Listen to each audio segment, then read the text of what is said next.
have to say that is one of the most wonderful video clips for me. I saw it a couple of years ago, and I think we've actually used it in church before, but it's absolutely wonderful to me. I mean, can you imagine being called, that God would call us into a life that would be an extraordinary life that would change the world? I mean, when I think about that and I watch that video, it just stirs in me excitement that I don't want to be less than what God created me to be. I want to be more than that. And so I can get so excited about that. But then the second thing that happens to me when I think about saying yes to an extraordinary life that changes the world, I get this tightness in my chest and my neck gets red, and I start to panic and think, how in the world could we fit an extraordinary life that changes the world into our everyday life? How does that work? If God's calling us into that, how does that work? Can you imagine saying yes to that? Well, today we're going to continue the sermon series that Wade has been leading us into. It's based on the book Sacred Echoes by Margaret Feinberg. And it's been a great book for me. It's a book about prayer. It's reminding us that prayer is a relationship and that God is calling us into that relationship with Him. And as a reminder, each week we've been using these prayer cards. They're just blue. They should be in everybody's seats. And this week we're praying for our community. And there's a spotlight on our community in the back. So we'd love for you to write a prayer down for our community and stick it back on the wall at the end of the service.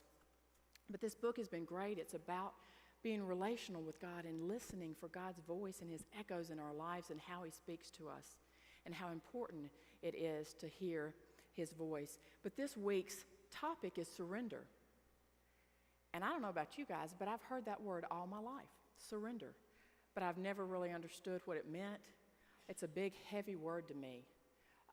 And so it's, can be overwhelming. And so I really never had a visual of what God was calling me into by asking me to surrender my life. What does that look like? But what I do know is that almost without fail, my whole life, I just know that I've been stirred to ask the question, what did God put me on this planet for? I know He has a special plan for me and for you.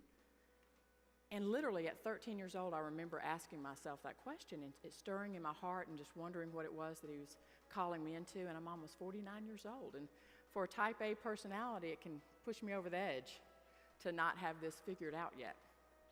And I've even asked myself, Lord, is it my prayer life? Do I not have a strong enough prayer life? Is it my faith? Am I not living it out enough? Am I not hearing You? Am I not listening? What is it? I keep looking for this huge project. He's going to put Tracy Comis's name on. This is you. This is what you're called into this world for. So I keep stirring with that and worrying about that I haven't found it yet. And it's funny, this last couple of weeks I was reminded about this book, and probably most of you have seen this book. It's The Purpose-Driven Life. And the secondary heading is, What on Earth Am I Here For? Well, it's by Rick Warren. And I've read several of his books, and like all of you guys, we've read lots of books. But it was an okay book for me. It wasn't one of my favorites. But let me tell you 2 interesting facts about this book that I just found out. This book is the best-selling book in hardback that's nonfiction in history, ever. It is the second most translated book in the world, second only to this book, the Bible. Can you imagine that? Well, all of a sudden, I felt really alone in this journey of trying to figure out what my purpose is, but all of you guys bought this too. And so I know I'm not alone anymore because the world grabbed up this book. And like I said, he's a great writer, great things. But it wasn't one of my favorites, but I think this title grabbed us all because we're in search of this. And this is what I believe with everything in me, that it doesn't matter what your religion is, it doesn't matter what denomination you are within the Christian faith, it doesn't matter where you are on your spiritual journey, or even if you've chosen not to be on a spiritual journey. I believe God has planted this desire in each one of us for a purposeful life. And that's why it keeps tugging at me. That's why everybody is buying this book. And so, that was just fascinating to me to believe that this was the best-selling hardback nonfiction book. But what I'll tell you is I believe that the church as a whole has not done a great job about this whole calling thing. Because when I was growing up, all I ever heard was someone was being called into the ministry, being called to be a pastor, being called to be a youth minister, being called to sell everything and move to Africa and take my family and be a missionary. But I didn't fit into that calling. I've not been called into one of those boxes.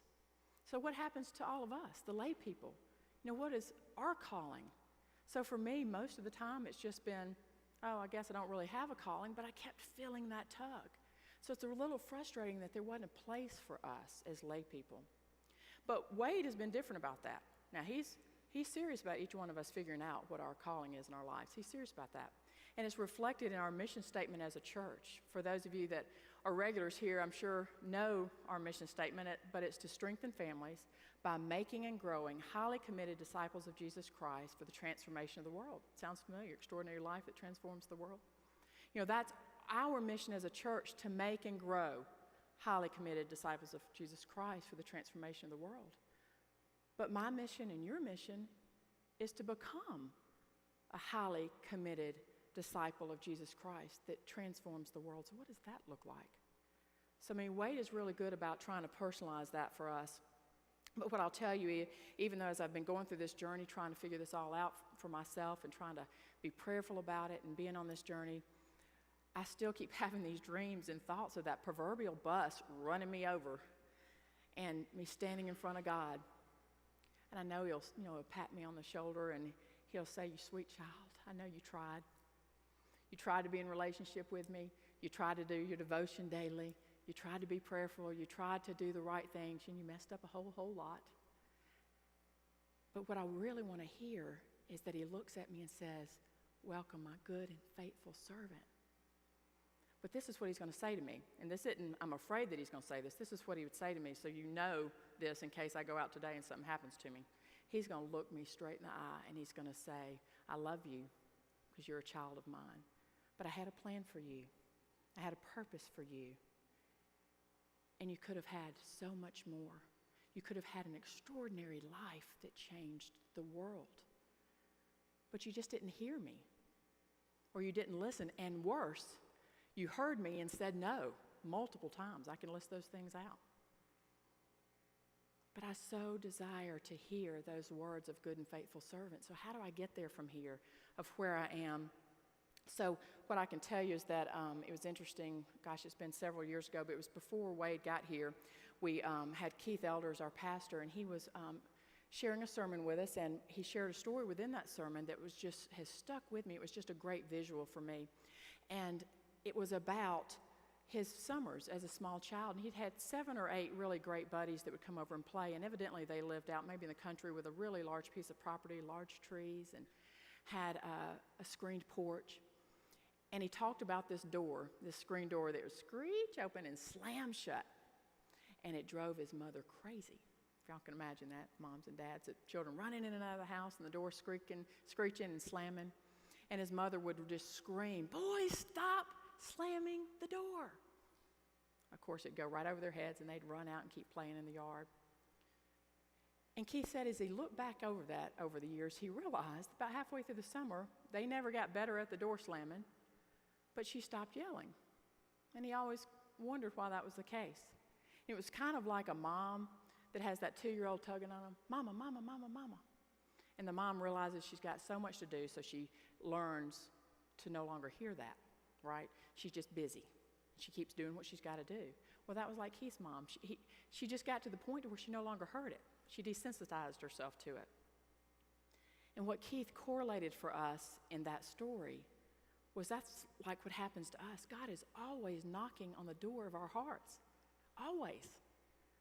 But I have gone through, I don't know about you guys, but I've gone through gaps of huge times where I've just ignored him. I just don't hear him anymore. And then there are times where I've recognized that I'm there, and gosh, it's been a long time since I've heard God in my life because I've just not responded.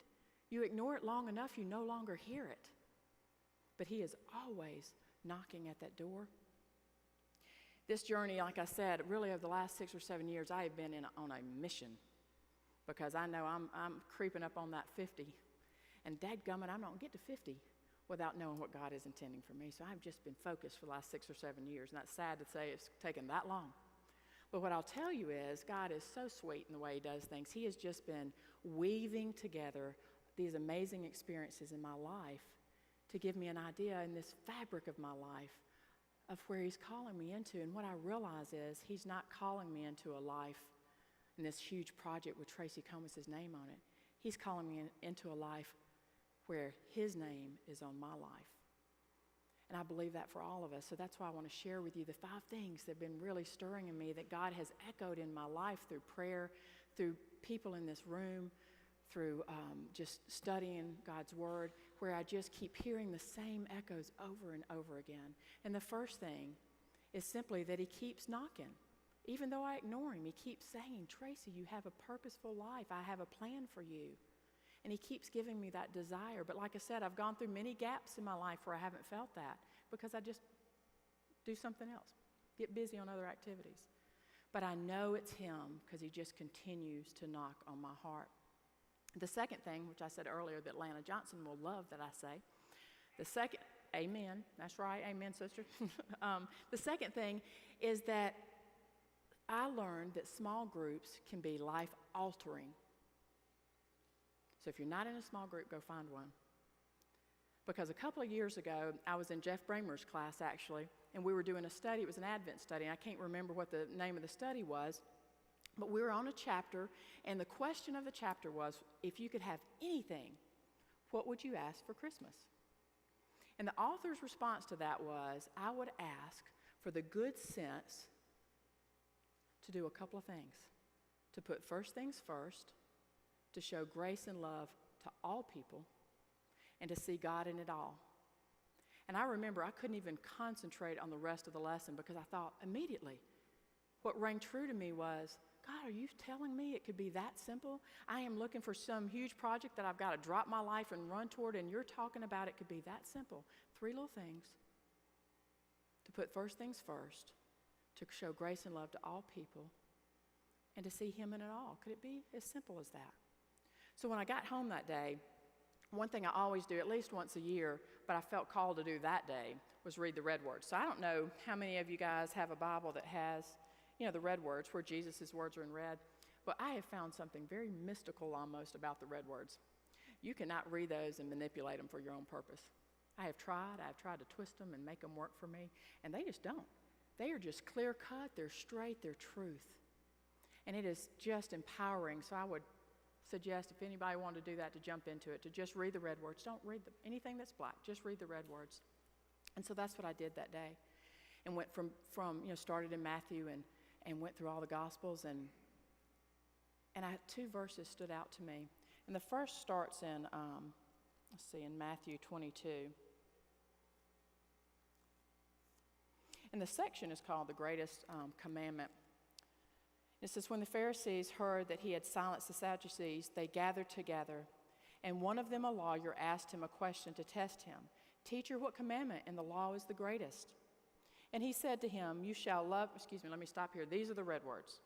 You shall love the Lord your God with all your heart, with all your soul, and with all your mind. This is the greatest and first commandment. So when I read that, which was early on in the Gospels, I realized, wait a minute, He's going to be telling me a lot in the red words, right? But what He's telling me right here is this is it. This is the first and greatest commandment. Hear me. To love your Lord with all your heart and all your soul and all your mind. What does even that look like, right? But then I continued to read, and also I realized, there was some familiarity there, right? To love my Lord with all my heart and all my soul and all my mind, first things first, to see Him in everything, prioritize Him and His priorities in my life. So that I started thinking, gosh, it lines up with what I was hearing in small group. And then the second thing said, and second is like it, you shall love your neighbor as yourself. Show grace and love to all people. So all of a sudden it was lining up. I learned it and heard it in small group. I've confirmed it in the Bible.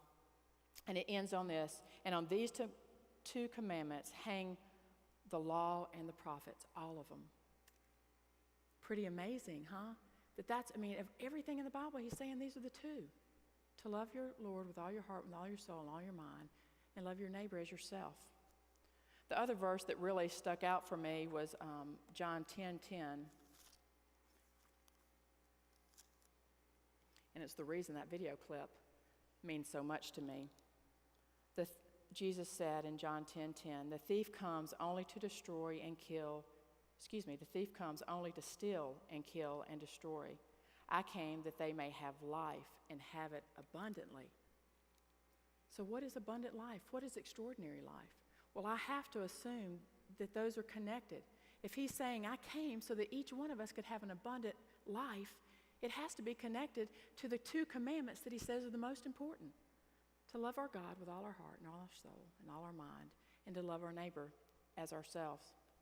So all of a sudden, I had confirmation for me that that is what God was calling me into. So I said, wow, this is great. It's just 3 things. It's really simple. But then I started really thinking about what those 3 things were. Those aren't 3 simple things. It's simple because I can only remember about 3 things. But the 3 things were not simple. To prioritize first things first, where God's priorities are my priorities, that's pretty tough in our world. To show grace and love to all people, to our families when we're frustrated with them, to our friends when they disappoint us, to the world when it hurts us, to people that don't look like us or act like us or live like us. We're supposed to love and show grace to all those people. That's a little harder than I thought. To see God in everything, to live a life that we wake up each day thankful for every breath, no matter the good, the bad, the ugly, that he's in it all. He's doing great things in it all. And so I started realizing those are the 3 things. It is simple. It's a simple list, but it's not simple things. So I began to try to become very intentional about that. And then after that happened, it was the 3rd thing that really stuck in my mind. My husband and I started a company about 15 years ago, and for the first 5, 6, 7 years, we were just basically on runs kind of running it. But as it grew, we started to hire managers and directors over certain departments of our company, and we started realizing we just weren't in control of the company being successful or not anymore. And so we started doing this, what we called mapping. And we would meet all together. We'd bring our senior management in, and we would usually go off-site. And this particular year, we were in Atlanta. And we took all, we had like brought everybody over to kind of brainstorm. And the way the chart kind of looked, if you can visualize, at the top, we had our vision and all the goals, revenue, gross profit, EBITDA, and everything that, that we had talked through. Then we had our departments kind of in boxes on this tool, and it had, like R&D, operations, marketing, HR, customer service, finance, whatever, all the different departments. And anyone that was a manager or director over those areas would attend, and they would look and say, okay, this is where we're going this year. How is it that our department can help get us there? So we were planning for success. Now, we have not always been successful at making all that work. But we know this, we would not be as successful if we had not planned. Because that's what you do in business, you plan for success. So we've been doing that over, for many years. And on that trip home from Atlanta that particular year, I was driving home and I was thinking, I think it was because I was taking a deep breath. It takes a lot of energy to plan those events and to be with everybody and kind of be on top for for a couple of days. And we were driving home, and I was just relaxing and thinking, gosh, we spent a lot of time and effort and money on these trips. I hope they're really worth it. And then I realized we do spend a lot of time, effort, and money on making sure that our company is successful. And I've never done that for my life. How does that work? Yeah, I try to lose a few pounds every January, but I never plan for a successful life each year. And what does that look like? And what is God calling me to have it look like? And so all of a sudden I thought, okay, I got to think about this map thing differently. It's no longer a business map. It's a Tracy's personal map. So if we can pop that org chart up. So this is what I was in the car with Scott, and I pulled out my paper, and I'm sketching all this stuff away, and he has no idea what I'm up to. All of a sudden, okay, I have Tracy's at the top, right? Because this is my map, this is my life. And so I started trying to think through, and these are just a few of them, all of our roles in our lives. So I've got the wife role, the mother, the worker, the business owner, the disciple role, the family member. You've got volunteer, you're a friend, all the different roles that you might have in your life. So I started thinking, okay, I know the 3 things that are important. I'm going to start being intentional about these roles in my life. Okay, in this year, what am I going to do to be a successful wife? What am I going to do to be a successful mother, worker, business owner? What does that look like? So I started becoming very intentional about that. And that was very helpful for me. But then the 4th thing, I wish I could have learned any other way. But what I learned was that if you really, really want to understand what matters, is to go to a funeral and listen. I learned this at my dad's funeral.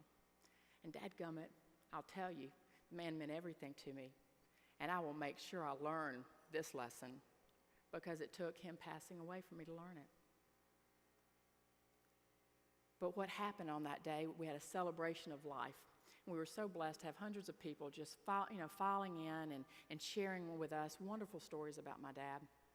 Things like people would come up, he always gave so much to me or worked for me for free and never expected to get paid back, just gave with no expectation. There was one lawyer that came up, I thought it was so funny, he said, Tracy, one thing I loved about your dad, he treated everybody the same, whether it was the lady that emptied his trash at the end of the night or whether it was the CEOs he was working for during the day. And the other lawyer behind him started laughing. He goes, yeah, but I know Fred. He liked the lady that emptied the trash a lot more than most of the CEOs he worked with. And I laughed, and I thought, that's true. Because what happens to us sometimes when we get all these new high titles and we start to rise up in a company and we become heavy hitters, kind of forget how to be salt of the earth people, right? And so Dad liked the salt of the earth people. And sometimes when we become CEOs and big names and whatever, that we lose sight of what that is. And so I laughed at that and agreed. Dad did a lot of things that people talked about from, when Hurricane Katrina came. He loved sharing food and relationships over food. And so when that happened, he'd spend 1 week out of every month in his RV going down serving food and just sitting, getting to know people, telling his stories, listening to their stories. He loved that. So these are just a few things that were that people talked about with my dad. Well, what happened to me a couple of weeks after that, I guess I was reminiscing about it because those are the things I missed about him, and I was thinking through it, and all of a sudden I realized, my dad was a pretty good lawyer, but not one person said that. Not one person mentioned that to me as they walked through hundreds of people. Not one person said that. My dad had every material item he wanted. Not one person mentioned how great it was that he had a lot of stuff. My dad had a wonderful house that he and my mom had paid for, and a house at the beach that we all so enjoyed being together. But no one mentioned that. My dad did a great job, he and my mom, of providing for us as children and giving us a great education. Nobody mentioned that. So I all of a sudden realized something, and I'll get a little passionate about this, so if I get revved up, y'all tune me out. But I realized the world will absolutely lie to us until the day we die, and then they will change the rules on us. Just like that. The day you die, the next day the rules are different. And when I say world, I mean us. I mean friends, church family, the world. Because when we think about, how do I know that somebody in this room is successful? Well, the way I think about it is, wow, heard he got a promotion, right? He's now a whatever, the title. Or, oh, wow, she's managing how many people now? Oh, wow, he owns what kind of business? It's these things, these titles that let us know whether someone's successful or not, right? Or if you have a house and you've decided to build a bigger house, we all say, oh, wow, things are going good for them. They're doing really well. They're building a house. Or, hey, if you by chance have the opportunity to build a second house. Or if you travel, sometimes we look at people who travel around the world and say, wow, they must have, things are going good for them because they're traveling a lot. Or the circles you might run around in. The people, maybe you know a lot of important people. And so that tells us that you're important, right? And that's how that works. And I'm not even really saying that that's a negative thing. But let me tell you what I heard at my dad's funeral. It is not what you do, it is how you did it that we will celebrate at your celebration of life. Not what you did, but how you did it. The title, the whatever, it just doesn't matter. It's how you lived it out, whatever it is that you did. It's not how much money you have that we'll talk about, it's how you shared it. That's what'll come up, is how you shared it. It has nothing to do with who you know and who you hung out with. The only thing we'll talk about is how many lives did your life touch in a positive way. And so all of a sudden, I just want to share that. Because please hear me, we are lying to each other day to day. But when it comes down to where it really matters and we're celebrating somebody's life, we talk about what matters. And what matters is how we do it, how we share it, and how many lives we touch. That's what matters.